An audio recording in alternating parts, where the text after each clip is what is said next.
Hello my dear student, आपके channel पर स्वागत है। आज हम लोग क्लास 10th के पोलिनोमियल्स को पढ़ेंगे, यानी कि बहुपद को जानेंगे। तो आइए वीडियो को शुरू करते हैं।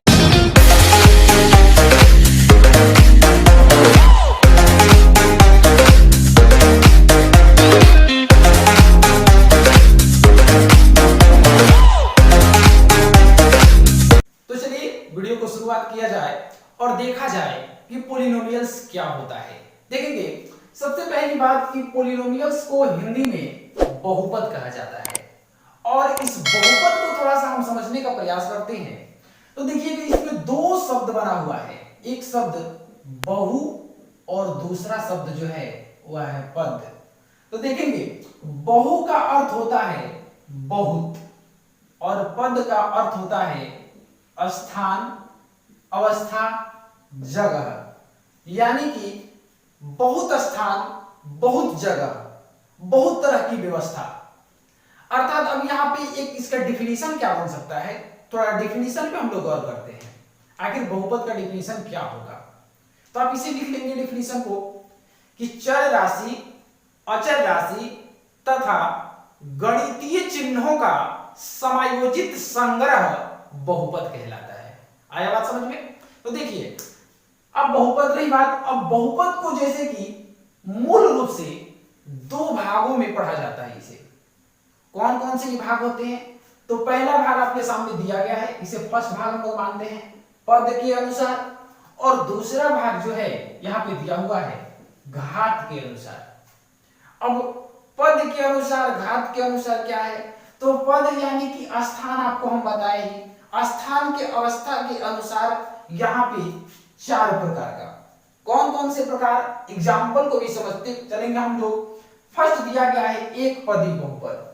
एक पदी बहुपद कहने का अर्थ है कि वैसा बहुपद जिसमें केवल ओनली वन, एक ही पद हो, तो उसे हम लोग एक पदी बहुपद कहते हैं। आइए एग्जाम्पल देखा जाए। जैसे कि हम लेते हैं 2x या 3x, ये एक पद का है, देख सकते हैं आप। उसी तरह से आप लीजिए 4y, तो ये सब चीजें जो है एक पद का है। इसी तरह से द्विपदी समझते हैं।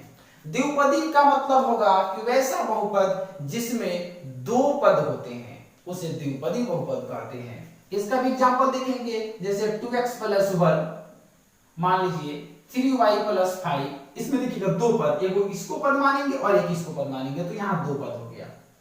जैसे कि मैं आपको समझा रहा था बहुपद का कि चर, अचर, गणितीय चिन्ह, देख सकते हैं आप, यहाँ पे चर है, अचर है और यहाँ पे गणितीय चिन्ह यानी कि प्लस भी है। तो इसी तरह का संग्रह आपको मिलेगा, तो ये द्विपदी हो गया। इसी तरह से त्रिपदी को समझिए।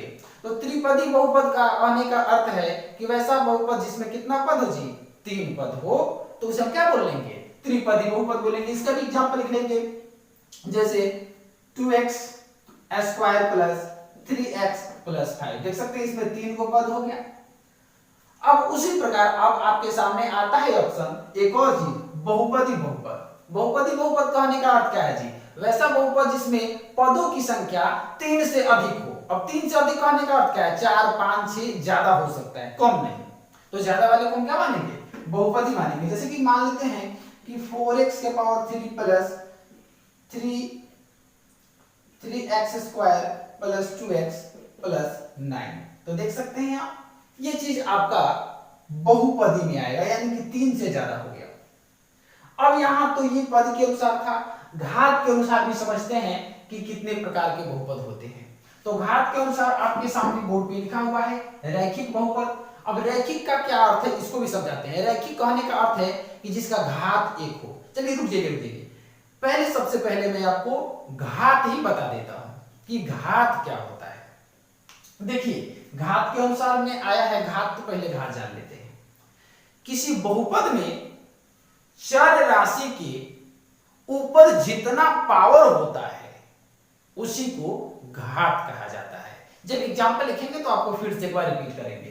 देखिए रैखिक बहुपद कहने का अर्थ है कि किसी बहुपद को लेंगे और बहुपद में पावर कितना होना चाहिए चर का जी? तो एक होना चाहिए। जब एक होगा तो उसे रैखिक बहुपद कहेंगे। एग्जांपल देखेंगे, एग्जांपल से आपको समझ में आएगा। जैसे 2x + 1, अब यहां देखिएगा ये इसमें आपका चर कौन सा है? x, और x के पावर में कितना है 1, कुछ नहीं दिया है तो 1 है, तो उसे हम लोग रैखिक बहुपद कहेंगे। उसी प्रकार आप देखते हैं द्विघात बहुपद। द्विघात बहुपद कहने का अर्थ है कि वैसा बहुपद जिसका चर राशि का घात अधिकतम कितना हो जी 2 हो। देखिए इसका एग्जांपल देखते हैं हम लोग, तो 2x square plus 4x plus 5 देख सकते हैं आप, इसका अधिकतम घात कितना है जी 2 है, तो इसको हम लोग क्या बोलेंगे द्विघाती। उसी प्रकार अब आते हैं तो त्रिघाती भी देख लेते हैं, यानी कि जिस बहुपद का घात कितना हो जी 3 हो उसे त्रिघाती बोलेंगे। जैसे यहाँ पे देख सकते हैं 4x के power 3 plus 2x square plus 5x plus 9। अब देखिएगा किसी का मन में विचार आ रहा है कि यहाँ पे 2 भी है और यहाँ पे 3 भी है, तो सर आपने केवल त्रिघाती ही क्यों बोला?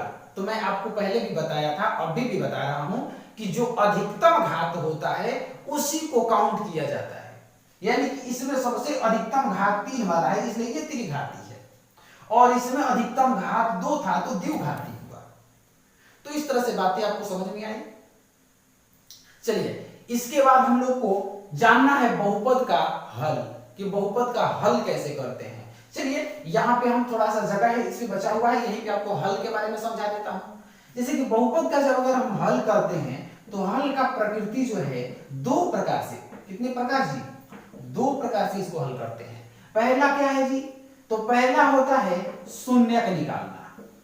क्या निकालना जी शून्यक निकालना, यानी कि जब समीकरण दिया रहेगा, बहुपद दिया रहेगा, उसको हल करेंगे, हल करने के बाद जो आंसर आएगा गुणनखंड विधि से हल करें चाहे जैसे, तो वो चीज हमारा शून्यक होगा। तो ये पहला कंडीशन होगा, इसको मैं एक्सरसाइज में बताऊंगा। दूसरा कंडीशन क्या है कि आलेख द्वारा, किसके द्वारा जी आलेख द्वारा, यानी आलेख द्वारा कहने का अर्थ क्या है, तो फिर आपको एक बार समझा देते हैं कि उसमें क्या होगा कि जैसे कि आप बार ग्राफ बनाते होंगे या ग्राफ के कॉपी पे जो फिगर बनाते हैं उस तरह का कोई फिगर बना हुआ रहेगा, और उसमें एक्स वाई जेड यानी कि एक्स एक्सिस वाई एक्सिस को लेकर के कुछ कंडीशन रहेगा, उसके बाद जो आंसर निकलेगा उसको हम लोग क्या बोलेंगे आलेख द्वारा हल बोलेंगे। तो ये सभी बातें थी आपके बहुपद से संबंधित। अभी भी बहुपद से संबंधित और भी कुछ जो है गुणधर्म को जानना है, अभी बोर्ड को क्लियर करते हैं उसके बाद आपको बताते हैं। तो चलिए इसके बाद वाले गुणधर्म को समझा जाए, आखिर ये गुणधर्म क्या है। तो देखिए जो भी बहुपद दिए रहेंगे जिनका हम शून्यक निकालेंगे, उसी शून्यकों के संबंध में कुछ तथ्य को जानेंगे, कुछ टर्म्स होंगे, और ये टर्म्स जो है हमारे इस एक्सरसाइज के साथ, इस अध्याय के साथ 2 टर्म्स में चलेंगे। कौन कौन सा टर्म्स, तो देखिए पहला तो द्विघात बहुपद के लिए और दूसरा त्रिघात बहुपद के लिए। आइए दोनों को बारीकी से समझने का प्रयास करते हैं। पहला देखेंगे हम लोग द्विघात के लिए, द्विघात के लिए। तो देखिए द्विघात के लिए सबसे पहला जो टर्म होगा, जैसे कि हम शून्यक निकाल लिए हैं, मान लीजिए कि हम समीकरण को हल कर चुके हैं, शून्यक आ चुका है, तो जब शून्यक आएगा द्विघात में, तो मान लीजिए कि जब द्विघात को हल करेंगे ना तो 2 आंसर होगा। कितना जी 2 आंसर आएगा। 2 आंसर कहने का अर्थ क्या है, पावर 2 रहेगा तो 2 आंसर, पावर 3 रहेगा 3 आंसर, द्विघात है 2 आंसर। जब 2 आंसर आएगा तो उसमें पहला वाले को हम लोग फर्स्ट वाले को अल्फा बोलते हैं, दूसरा वाले को बीटा बोलते हैं। अर्थात कहने का अर्थ है कि पहला शून्यक दूसरा शून्यक। अब इनमें संबंध क्या होता है, तो पहला संबंध होता है शून्यकों का योग। अब शून्य कौन कौन सा हो गया जी अल्फा बीटा, तो यहां क्या करेंगे alpha plus beta, alpha plus beta बराबर में क्या होता है माइनस बी बटा ए। और किसी के मन में विचार आ रहा है कि भाई माइनस बी बटा ए कहां से याद ला दिए आप, तो देखिए ये भी कहीं से हम लाए नहीं है, ये चीज आपकी किताब से संबंधित है। आप किताब जब देखिएगा तो आपको समझ में आएगा, लेकिन फिर भी मैं आपको बताता हूं। कोई भी समीकरण जो होता है ax square plus bx plus c equal 0 का फॉर्म में होता है। जब इस तरह का फॉर्म में होगा, यानी कि स्क्वायर वाली चीजों के आगे जो होता है उसको a, यहां जो बीच वाला होता है उसको b, उसके आगे वाले को, और यहां वाले को c बोलते हैं। तो यही चीज हमने रखा हुआ है, ये बी है और यहाँ का ए है।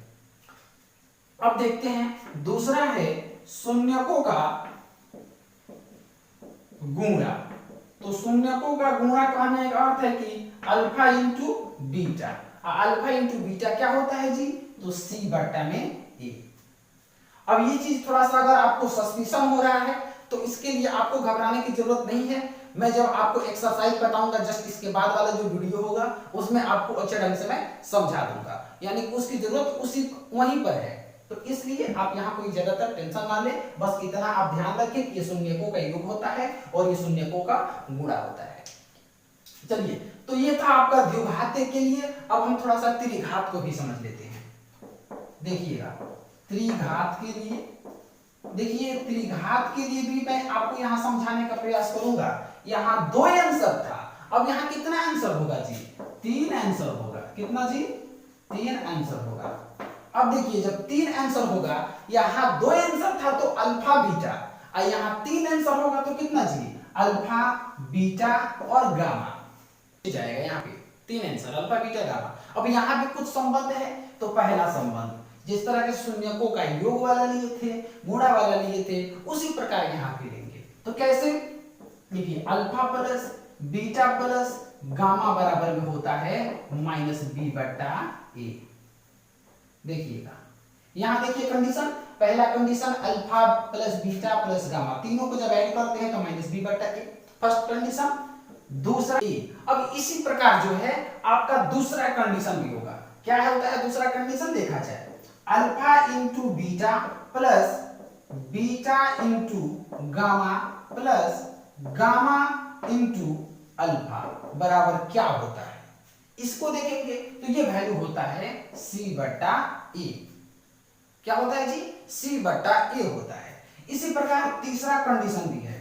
क्या जी? Alpha into beta into gamma, और ये कितना होता है? तो माइनस डी बट्टा ए। तो आई बात समझ में? ये चीज था त्रिघाती के लिए 3 टर्म्स, द्विघाती के लिए 2 टर्म्स, और ये संबंध है।